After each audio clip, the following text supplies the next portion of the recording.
When I was 16, my parents compelled me to hand over my college savings for my brother's doomed venture, swearing he'd pay me back tenfold. I'm 28 now, but for as long as I can remember, I was the family workhorse.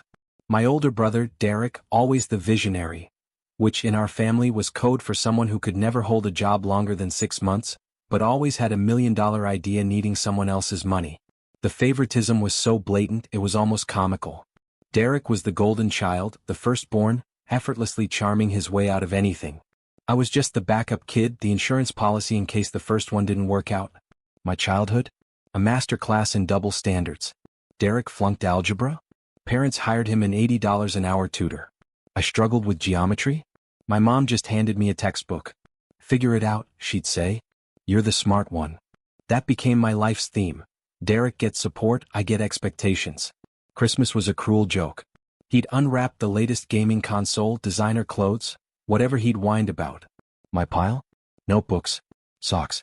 Maybe a gift card if I was lucky. You're so mature, Mom would tell me. You understand experiences matter more than things. Right.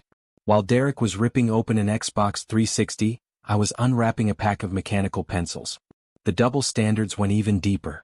Derek totaled Dad's car drag racing at 17. Their reaction? A shrug. Boys will be boys.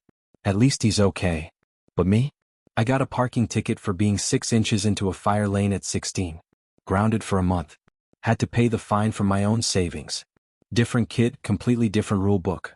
There's one memory that still makes my blood absolutely boil. When I was 15, I saved for 6 months, doing every odd job imaginable just to buy a used guitar. It was my prized possession.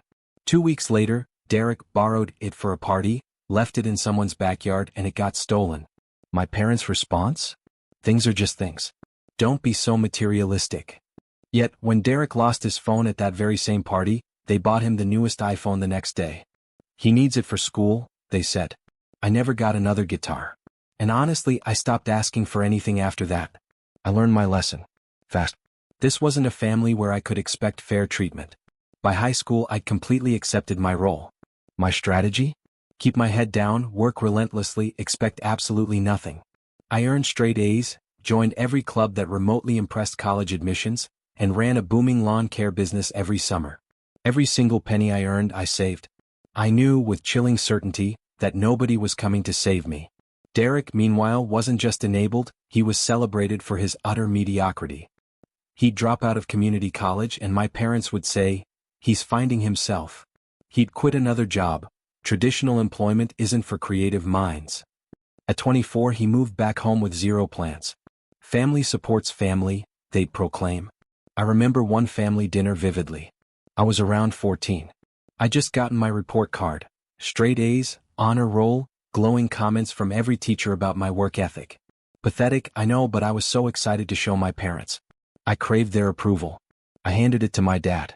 He glanced, nodded, good job. Keep it up. Then his attention immediately snapped back to Derek, who was explaining for the third time why he'd failed his driver's test. My mom spent the next 45 minutes consoling Derek, reassuring him the test was unfairly designed. My report card? It sat on the counter, forgotten, until I quietly picked it up myself. That was the exact moment I stopped expecting anything from them. It took a few more years for the hope to finally die, but the expectation? That ended right there, over a plate of spaghetti and meatballs. Later, when I got accepted into 3 different universities, their response was a flat, "That's nice, honey. Can you help your father move the furniture this weekend?" My future? An afterthought. Then, the moment everything changed. When I was 16, my grandparents passed away within months of each other. They left a modest estate, which was divided among their children. My parents received around $180,000. Decent money, right? Enough to actually make a difference for a middle-class family. My grandfather, he was different. He actually saw me. While my parents gushed over Derek's potential, Grandpa would pull me aside, teach me about budgeting, compound interest, the real value of a dollar. He was old-school, Depression-era tough, believed in hard work. Before he passed, he made it clear to my parents, $40,000 of his share was for my education. Not Derek's. Mine. He'd witnessed the family dynamic and he wanted to give me a fair shot. That boy's got a head for numbers, he told my dad. Don't let it go to waste. My parents agreed. For 2 years, that money sat in an account with my name on it specifically for college. I checked it obsessively. I watched it grow. I painstakingly planned my future. Which schools, how much for room and board. It was the only thing I truly owned, my ticket out. Then Derek had his eureka moment. He burst in one night, practically vibrating with excitement. He'd discovered the future of retail, personalized subscription boxes.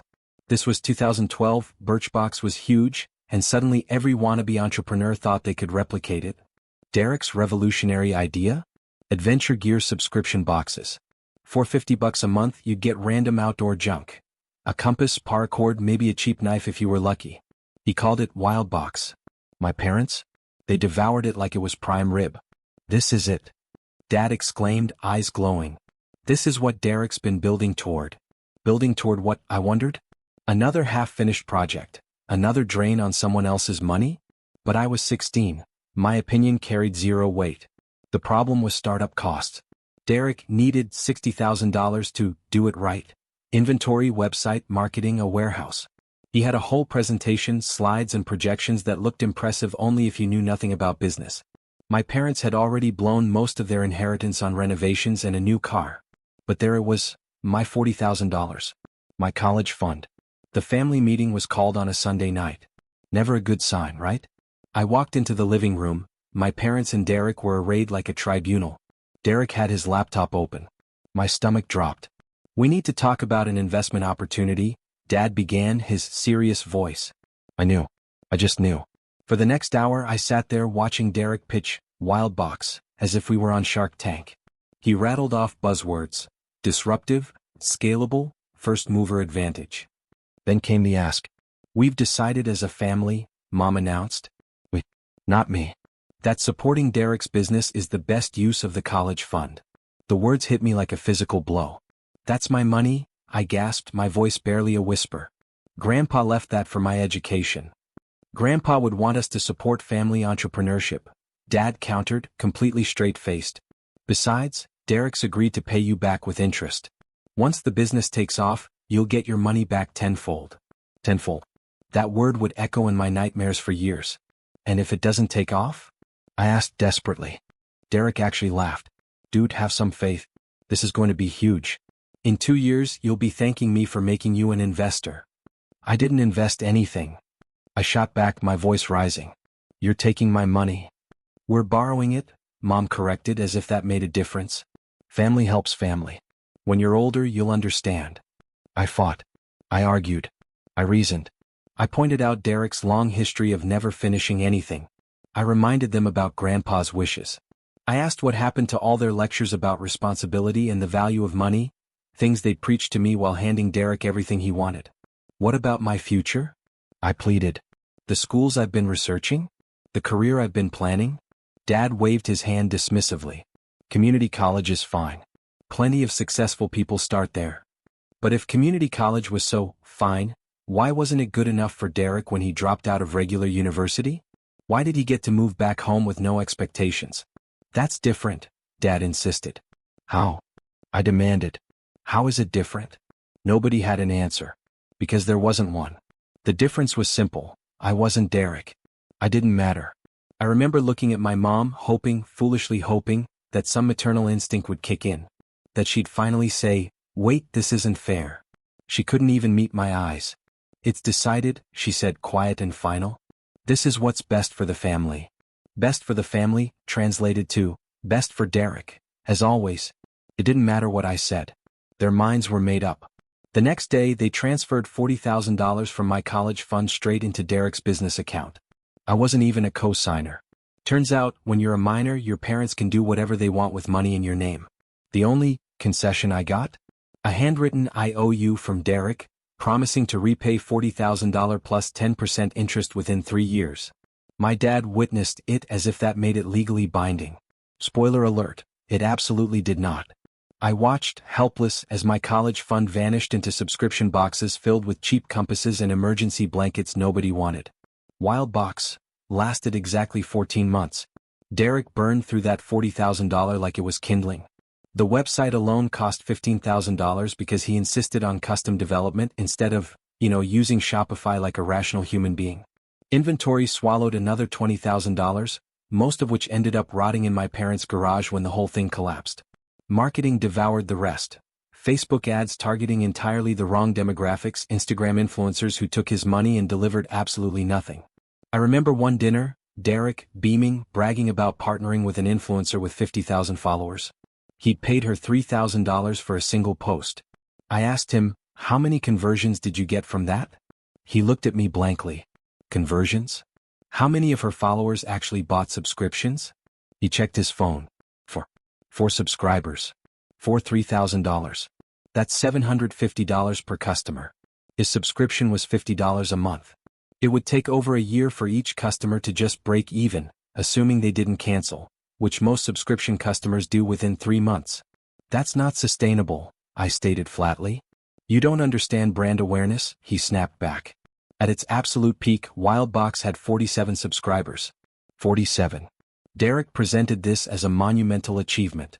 We're growing organically, he declared during our agonizing family dinners, which had essentially become mandatory progress updates. Once we hit critical mass, it's going to explode. I tried to show him the math just once. Derek, 47 subscribers at $50 a month is $2,350 in revenue. Your overhead, website, warehouse, inventory, is at least $4,000 monthly. You're losing money every single month. He stared at me like I was speaking Martian. You don't understand startup economics, he scoffed. It's about market penetration first, profit later. That only works if you have outside funding to cover the burn rate, I countered. You don't. You have my college fund, which is practically gone. Negative energy is why you'll never be an entrepreneur, he shot back. My parents, of course, nodded along like he'd uttered something profoundly wise. The only thing that exploded was my future. By month 10, Derek was begging for more money. Just another $10,000 to really scale the marketing. My parents, their inheritance long gone, actually suggested I get a part-time job and contribute my earnings. Absolutely not, I said. It was the first time I had ever directly defied them, and the shock on their faces was almost worth the inevitable fallout. You're being selfish. Mom cried. This affects the whole family. My college fund already affected my whole future. I retorted. I'm not giving anything else. Derek then tried to guilt-trip me directly. He showed up in my room one night with his laptop, flashing analytics dashboards and fake customer feedback, as if I cared about a 5-star review from his college roommate. If this fails, it's on you, he hissed. You could save it, but you're choosing not to. If this fails, I told him, my voice dangerously calm, it's on you. You took my money against my will and lit it on fire. It is not my responsibility to fix it. He called me a piece of work, and stormed out. He didn't speak to me for 3 weeks after that, which honestly were the best 3 weeks I'd had in years. At month 14, Derek announced Wildbox was pivoting. That's startup speak for failing. He tried to rebrand as a camping equipment review blog, then an outdoor adventure planning service, then finally gave up entirely when the website hosting bill went unpaid. The whole thing just disappeared. The warehouse lease broken early with a $4,000 penalty. The inventory? Donated to Goodwill. Nobody would buy it. And me? The investor? I was left with nothing but a worthless IOU, and a brother who couldn't even meet my eyes. When I dared to ask about my money, Derek had a conveniently ready excuse. Business didn't work out, bro. That's the risk of investing. I didn't invest, I shot back. You took my college fund. Same thing, he shrugged. Besides, I lost money too. I was paying myself nothing the whole time. Paying himself nothing, while living rent-free at my parents' house, eating their food, driving their car. What a sacrifice. My parents predictably backed him up completely. You can't get blood from a stone, Dad declared. Derek doesn't have the money. What do you want him to do? Get a job and pay me back. I fumed. He's still recovering from the emotional toll of the business failing, Mom said, ever the apologist. Give him time. Time? Derek was 20, living at home, playing video games 16 hours a day. I was supposed to give him time? That was it. That was the moment of absolute clarity. I was completely, terrifyingly on my own. No inheritance. No college fund. Zero family support. Just me and whatever I could build with my own 2 hands. I graduated high school with a 4.0 GPA, and not a single dollar for college. My parents' contribution to my future? A pat on the back and a breezy suggestion. Start at community college, transfer later. So that's exactly what I did. But not the way they expected. I enrolled in community college, yes, but I also worked full-time. Mornings at a tax preparation office during busy season, evenings waiting tables at a restaurant. I soaked up more about finance just watching the CPAs work than I ever did in a classroom. They saw something in me. They started letting me help with basic returns. There was one CPA, Howard, a veteran of 30 years. He noticed me staying late, always asking questions, truly paying attention. Most interns just clocked out. I wanted to understand. "You've got an eye for this," Howard told me one night, sifting through a messy small business return. "Numbers make sense to you. They're reliable," I replied. "They don't play favorites. 2 plus 2 is always 4.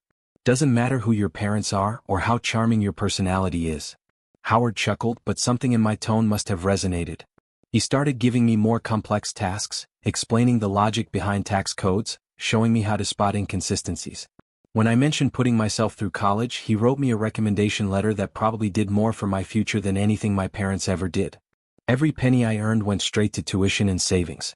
I rented a tiny room from an elderly woman, Mrs. Patterson, who gave me a discount in exchange for mowing her lawn and shoveling snow. I ate ramen and peanut butter sandwiches until I could afford real groceries. Mrs. Patterson became more of a grandmother to me than my actual grandparents had ever been. She'd quietly leave cookies outside my door, never saying a word. When I got my first A in advanced accounting, she baked me a whole cake. A whole cake, just for me, because I'd once mentioned I never had birthday cakes growing up. "Everyone deserves to be celebrated," she said. I nearly cried. She passed away during my junior year, leaving me her old car, a 2003 Honda. It burned oil and had a tape deck, but it was mine. The first thing anyone had ever left me that wasn't a burden. My parents, of course, thought I was wasting my potential. "You could be home saving money," Mom would say. "Derek still lives here." Yeah, that was precisely the point. After 2 years of community college, I transferred to a state university, on track to finish in 2 more years. I chose accounting because at that tax office I'd found my calling. I loved numbers. Loved the puzzle of it, how everything had to balance, the sheer satisfaction of finding errors and making things right. I graduated summa cum laude with a job offer at a mid-sized CPA firm before I even walked across the stage. My parents didn't come to graduation. "Scheduling conflicts," they said. Derek had a job interview that day. He didn't get it, by the way. But at least they had their priorities straight, right? Over those 4 years, Derek underwent a truly fascinating evolution. Failed startup founder, transformed into entrepreneur between ventures, then exploring opportunities, eventually landing on consultant, which really just meant he gave unsolicited business advice to anyone who'd listen, all while still living in my parents' basement. He burned through 3 more jobs, none lasting longer than 4 months. Retail, sales, even a brief stint at a call center that ended when he told a customer their complaint wasn't his problem. Each time he was fired, my parents would, without fail, find a way to blame the employer. Meanwhile, I was quietly building something real. I passed all 4 parts of the CPA exam on my first try, apparently a rare feat. My firm promoted me twice in 3 years. By 27, I was a senior accountant handling complex corporate returns, and, believe it or not, I actually loved it. The irony wasn't lost on me. All my childhood, being called the responsible one, felt like an insult, a justification for denying me everything while Derek got it all. Now that same responsibility was my greatest asset. Clients loved my thoroughness, my reliability, my attention to detail. And the best part? I'd saved $85,000. Not inherited. Not borrowed. Earned. Saved through sheer discipline and relentless hard work. I bought my own condo in a great part of the city. Drove a reliable car I'd paid off in 2 years. Had an emergency fund, retirement contributions, 0 debt. When my parents eventually found out how well I was doing, suddenly I existed again. The calls started coming weekly. Just checking in. Mom would chirp, sweet as pie. "We never hear from you anymore. I wonder why." Then came the hints. "Your father's back has been bothering him. Medical bills are so expensive. The house needs a new roof." Always circling back to money, always with Derek still getting on his feet. I kept my responses polite but vague. "Sounds tough. Hope it works out." I could smell it from a mile away. I knew exactly what was coming. Derek's second business. It was called Next Level Fitness Tech, and yes, it was just as stupid as it sounds. His brilliant idea this time? An AI-powered fitness app for personalized workout plans. Never mind that 100 other apps already did this. Never mind that Derek had never coded a single line in his life and couldn't tell a barbell from a kettlebell. He had vision. The pitch came at Thanksgiving dinner, which I'd reluctantly attended after months of relentless guilt tripping. Derek set up his laptop at the head of the table like he was presenting to venture capitalists, not his family eating turkey. New slides, new buzzwords, same desperate energy. The fitness industry is worth $96 billion, he announced dramatically. We only need to capture 0.01% of that market to be millionaires. I almost choked on my mashed potatoes. That's not how market capture works, but Derek never let facts interfere with a good fantasy. Is asked this time? A crisp $75,000. For app development, developers, marketing. Where's that money coming from? I asked, my voice flat, knowing full well. Every single eye at the table swiveled to me. Well, Dad began, his voice laced with expectation, we were hoping that since you've done so well for yourself, you might consider investing in your brother's future. There it was. The moment of truth. You want me to give Derek $75,000 for another business? I asked, incredulous. Not give, Derek quickly corrected, his jaw tight. Invest. This is legitimate. I've done the research this time. Like you did research on Wildbox? I shot back, my voice dangerously quiet. How'd that work out? The table went utterly silent. Wildbox was the family skeleton nobody ever mentioned, the ghost of my stolen future. That was different, Derek stammered. I was younger. I've learned from my mistakes. Have you? I challenged him. Because you still owe me $40,000 from those mistakes. Mom jumped in, her voice shrill with mediator energy. We've talked about this, sweetie. Derek couldn't help that the business failed. He's not in a position to. It's been 12 years, Mom. I interrupted, my voice finally cracking with suppressed fury. 12? He hasn't paid back a single dollar, and now you want me to hand over more money? It's called believing in family, Dad said, his disappointed voice cutting through the tension. I looked around that table. At these people who had stolen my college fund, who watched me claw my way through school while Derek played video games, who never once acknowledged the monumental unfairness of any of it. And now, they wanted me to fund round 2 of the Derek show. No, I said. Simple. Final. One word. Derek looked genuinely bewildered. What do you mean, no? Like the concept of being denied was utterly foreign to him. I mean, no. Not happening. I'm not giving you money. This isn't giving, he protested. It's investing. You'll get returns. Like the returns I got from Wildbox? I retorted. The tenfold I was promised? Where's that money, Derek? I told you the business failed. That's not my fault. It was your business. Of course it's your fault. Derek stood up so fast his chair crashed backward. You know what your problem is? He snarled, pointing a finger at me. You're bitter? You've always been bitter because I'm the one with ideas, and you're just the one who's good at math. My own voice rose, sharp and cold. I'm good at math enough to know you've cost this family over $50,000 with absolutely nothing to show for it. I'm good at math enough to build a career while you built excuses. And I'm good at math enough to know that giving you 75 grand would be like setting it on fire. Mom started to sob. Dad's face turned beet red. Derek looked like he wanted to flip the entire table. If you don't help your brother, Dad hissed, his voice trembling with rage, you're not welcome in this house anymore. I stood up, slowly, deliberately, grabbed my jacket and met each of their eyes. Fine, I said, my voice steady. Enjoy Thanksgiving. I hope the turkey's worth it. I walked out the door before anyone could utter another word. That Thanksgiving was almost a year ago. What happened next was exactly what you'd expect from a family spiraling slowly, inevitably, toward implosion. Derek launched Next Level Fitness Tech, anyway, fueled by credit cards and a small business loan that my parents, of course, co-signed. The app was buggy, the workouts were painfully generic, and its only users were Derek and a handful of pity downloads from family friends. Within 8 months, the company was hemorrhaging money. He'd paid a developer $50,000 for an app that barely functioned, another $15,000 on Facebook ads targeting people who already used free fitness apps, and somehow blew $10,000 on brand development, which apparently meant getting a logo designed. I heard all this secondhand from my cousin, who was still somehow talking to both sides. Derek apparently had been bragging about his tech startup at every family barbecue, right up until the moment it catastrophically imploded. He even leased a Tesla he couldn't afford because successful entrepreneurs need to project success, right? 3 months later, the Tesla got repossessed. My cousin sent me a photo. It was being loaded onto a flatbed, Derek standing on the lawn in his bathrobe, watching his success projection drive away. I won't lie, I saved that photo. The business loan went into default. The credit cards were maxed out. And because my parents had co-signed, suddenly their retirement fund was on the chopping block. That's when the desperate call started. First, my mom sobbing, "Please just help us get through this. It's not about Derek anymore, it's about your father and me." Then my dad trying the stern approach. "You have a responsibility to this family. We didn't raise you to abandon us." "You're right," I told him, my voice colder than I intended. "You didn't raise me at all. I raised myself while you were busy raising Derek." He hung up on me. I considered it a win. Then came Derek, attempting something vaguely resembling humility. "Look, I know I messed up. I know I owe you money. But if you could just help out, I swear I'll pay everything back." I'd heard that song before.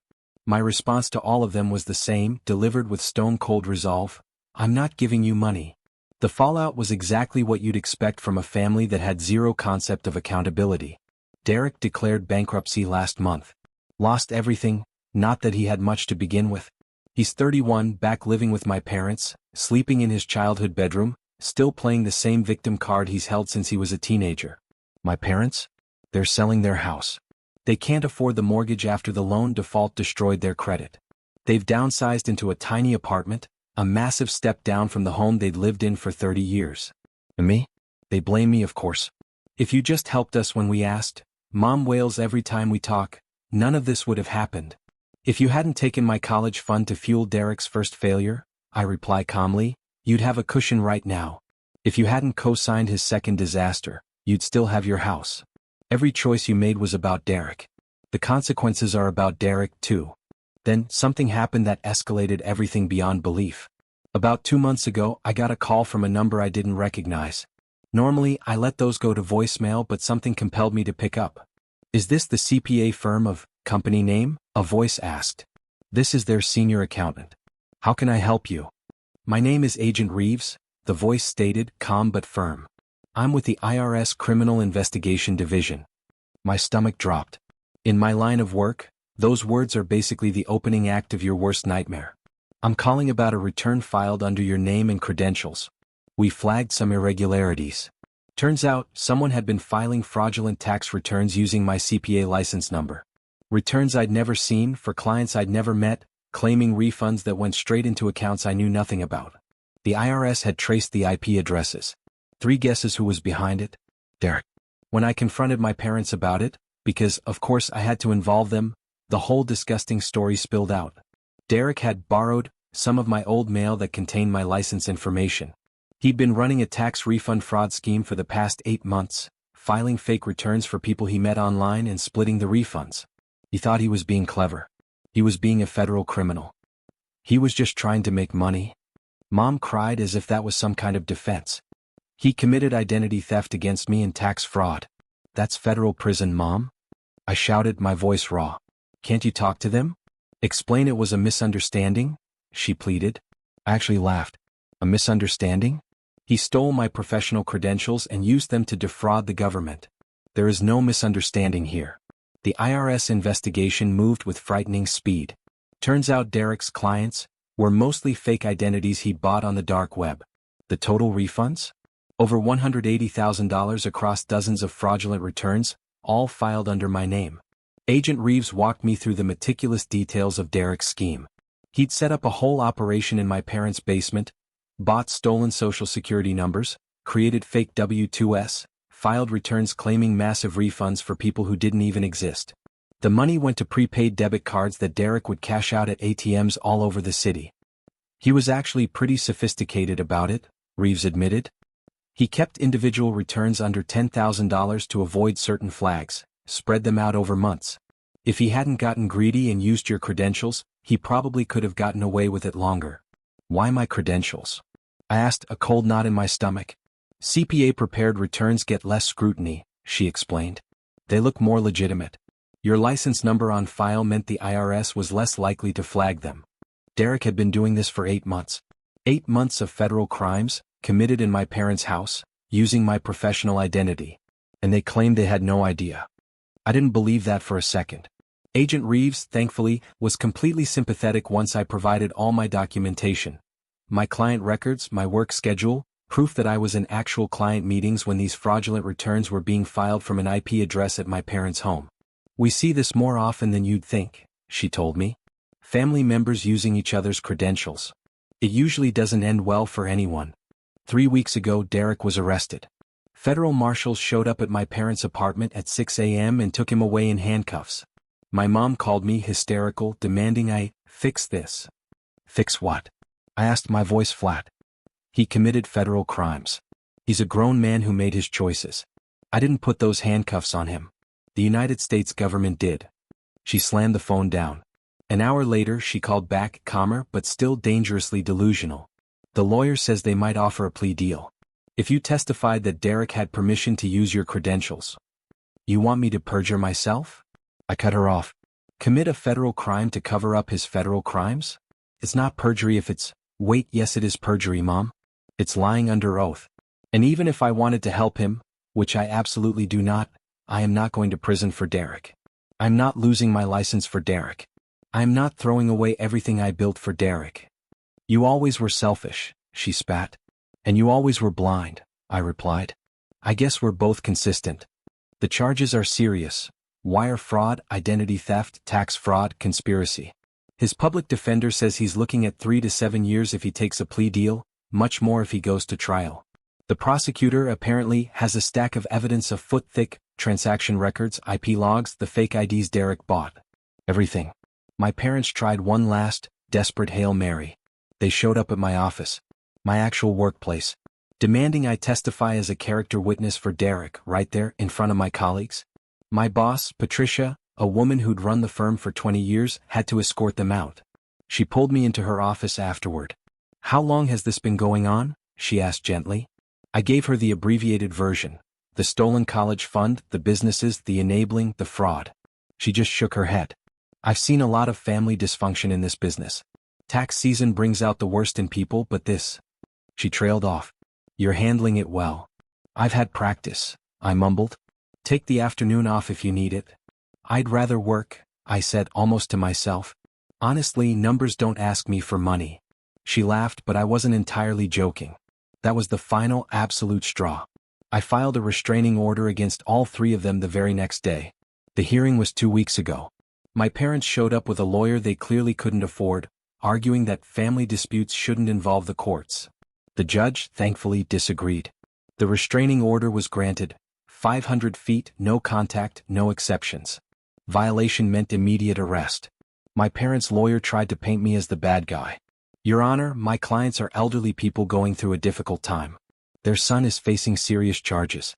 They've lost their home, and now their other son wants to cut them off entirely. This is a family matter, not a criminal one."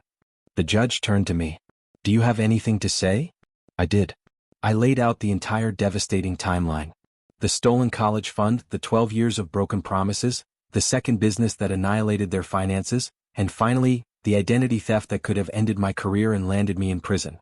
"Your Honor," I said, my voice clear and steady, "I've given this family every chance. I've been patient. I've been understanding. I've been the bigger person for over a decade. And every single time I did, they took more. They took my money. They took my trust. And most recently, they tried to take my professional license and my freedom. At what point am I allowed to say enough?" The judge looked at my parents, then at me, then back at my parents one last time. Restraining order granted. 500 feet. All forms of contact prohibited. Violation will result in arrest. As they were leaving the courthouse, my dad turned, his face contorted with hatred. "You're dead to us," he spat. "I've been dead to you," I told him, meeting his glare, "since I was 16. You just didn't notice because you were too busy watching Derek." That was the last time I saw them. So here's where things stand now. Derek is in federal custody, awaiting trial. His public defender tried to get him bail, but the judge denied it. Flight risk, apparently. Turns out Derek had been Googling countries without extradition on his phone. Real subtle. My parents lost their apartment because they couldn't make rent after blowing their savings on Derek's lawyer. Last I heard, through my cousin, they're living with my aunt in another state. The IRS cleared me completely. My license is intact. My reputation? Untouched.